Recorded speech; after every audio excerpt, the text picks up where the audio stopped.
এগুলো কি গাছ পাকা আম? শিওর? এ কোন জায়গার? এই বাগানের? এখানে আমার বাগানে আম আনতে গেছি।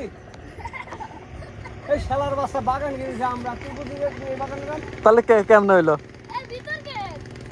না না না, তাহলে আমার বাগান আম আনতে তাহলে এভাবে চিনি না ভাই, বাস্তবে কিনা বাগান কিনলাম আমরা।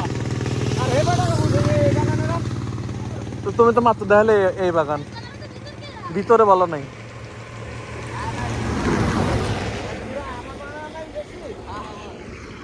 আমি ভাবছি এই বাগানের আম। এটা কি আটির আম সব? হিমসাগর হিমসাগর কি পাকছে এখন? পাকছে। হিমসাগর দিলে বাগানেরও মাথা জানে যে ওই পাশে রাস্তা যাই সাথে বলে ঘর আছে, ঘরে গেলে পাবেন। এই ঘরে কোন কোন টাইমে পাওয়া যায় বেশি করে এসে নিয়ে যদি যাই? আপনি যে কোনো মোটের দিন আসলে পাবেন, যে কোনো টাইমে। আবার ওই যে মোটটা হিসাবে বাগানের মাথা ওই মাথা ঘর আছে, আবার এই যে এমনি রাস্তা নিয়ে যাই। এখন হিমসাগর পাকছে না, আর আমরুপালি আছে, ওটা পরে, ওটা দেরি হবে না। হিমসাগর তো বেস্ট। এখন আছে ঘরে পাকা। তাহলে তো দেখছি যে তোর বুঝে একবারে লোক মারি দেওয়ার চেষ্টা করবো না। তুই আমার বাগানে নাম পেয়েছিস তাহলে থামে গাছ রক, তুই আর এমনি আসি না, যা থাকো কিনি। কেজিতে 2 টাকা কম পড়ে গেলে হয়তো ছিঁড়ে ছিঁড়ে দিয়ে দিল। হ্যাঁ, এই বাগানের ওই মাথা তাহলে রাস্তার ধারে ঘর আছে। ওই যে সামনের যে রাস্তা, ওই রাস্তা দিয়ে, ওই রাস্তা তো আমি চিনি, আমার খালুরে বাড়ি ওই রাস্তায়। তা আমি এই জায়গাতে এসে এসে নিয়ে যাওয়া লাগবে। ও যে পাইকে পাইকে আছে মনে হচ্ছে বাগানে।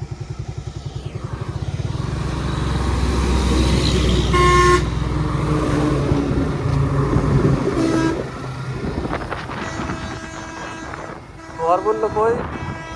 এই যে আমের বাগান, চারিপাশে আমের বাগান। এটা হচ্ছে আমবাড়িয়া বলে, নাম আমবাড়িয়া। আমের বাগানে অভাব নেই। ওই যে ভিতরে প্রচুর আমের বাগান। ভিতরে আমার ছোট খেলাদের বাড়ি। তো আমি পরে এক সময় আসে অবশ্যই আম কিনে নিয়ে যেতে হবে, কারণ এবার আমাদের কাছে আম একবারেই নাই। ঝাড়ি জুড়ে পারলে মনে হয় 1 ডিশ হইতে পারে। একটা গাছের একটা ঢালে আইছে। আটির আম নিয়ে নিয়ে বসে আছে মনে হয় সব জায়গা। এইগুলা মেডিসিন দেওয়া, দেখে বোঝা যাচ্ছে কালার হয়ে গেছে টকটকা। বাগান থেকে যদি নিয়ে যাওয়া যায় তাহলে পরে অরিজিনালটা পাওয়া যায় একবারে। যাই হোক, কারোর যদি আম লাগে আমার সাথে যোগাযোগ করুন, আমি আপনাদের কাছে পৌঁছায় দেবো। আমিও বিজনেস শুরু করে দিই।